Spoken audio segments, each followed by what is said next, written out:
Social മീഡിയയിൽ ഇപ്പോൾ വൈറലായിക്കൊണ്ടിരിക്കുന്നത് ഈ ഒരു ക്ലിപ്പിങ്സാണ്. ഈ സംഭവം എന്താണെന്ന് വെച്ച് കഴിഞ്ഞ് കഴിഞ്ഞാൽ നമ്മുടെ അർജുനും ശ്രീതും ഇങ്ങനെ സംസാരിച്ചുകൊണ്ടിരിക്കുന്നുണ്ട്. അവിടെ സിജോ വന്നിട്ട് ഒരു പ്രധാനപ്പെട്ട കാര്യം പറഞ്ഞുകൊണ്ടിരിക്കുന്നുണ്ട്. അതിൻ്റെ ഇടയിൽ നമ്മുടെ ശ്രീതു ഒന്ന് മുന്നിൽ വെച്ചിട്ട് നമ്മുടെ അർജുൻ ചെയ്ത ഒരു സംഭവമാണ്.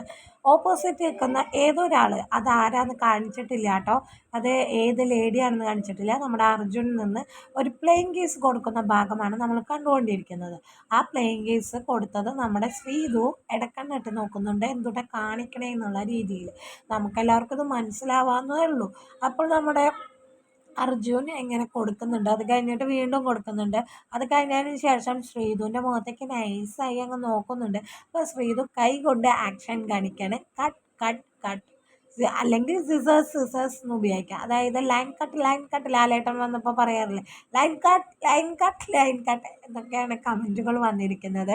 ശ്രീധുവിന് താല്പര്യമായില്ല. പൊസസീവ്നെസ് എന്നൊക്കെ പറഞ്ഞു കഴിഞ്ഞാൽ ഇതാണ് കേട്ടോ മക്കളെ.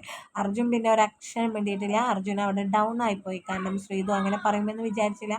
ശ്രീധു അർജുനോട് പിണങ്ങി മക്കളെ, പിണങ്ങി. ആ മുഖം കണ്ടാൽ നമുക്ക് മനസ്സിലാവും പിണങ്ങിയിട്ടുണ്ടെന്ന് കേട്ടോ. ഇതൊക്കെയാണ് ഒരു വൈബ്. പാവം സിജു അവിടെ പ്രധാനപ്പെട്ട ഒരു കാര്യം പറഞ്ഞുകൊണ്ടിരിക്കുമ്പോഴാണ് ഇവർ ഈ സംഭവം കാണിച്ചുകൊണ്ടിരിക്കുന്നത്. ശ്രീതു എപ്പോഴും ഇങ്ങനെ ഇടയിൽ കയറി കാണിക്കാറുണ്ട്. ഇപ്പോൾ ശരിക്കും നമ്മുടെ ശ്രീതുവിന് ദേഷ്യം വന്നിട്ടാണ് ശ്രീതു അങ്ങനെ കാണിച്ചത്. നിങ്ങളിപ്പോൾ പറയും നമ്മൾ അങ്ങനെ പറഞ്ഞു ഇങ്ങനെ പറഞ്ഞു അങ്ങനെ പറഞ്ഞു ഇങ്ങനെ പറഞ്ഞു എന്നൊന്നുമല്ല, നിങ്ങൾക്ക് കണ്ടു കഴിഞ്ഞാൽ മനസ്സിലാവും. അർജുൻ്റെ ശ്രീതുവിൻ്റെ വീഡിയോസിന് വേണ്ടി കാത്തിരിക്കുന്നവർ സബ്സ്ക്രൈബ് ചെയ്തിട്ട് ഒന്ന് പോയേക്കണേ.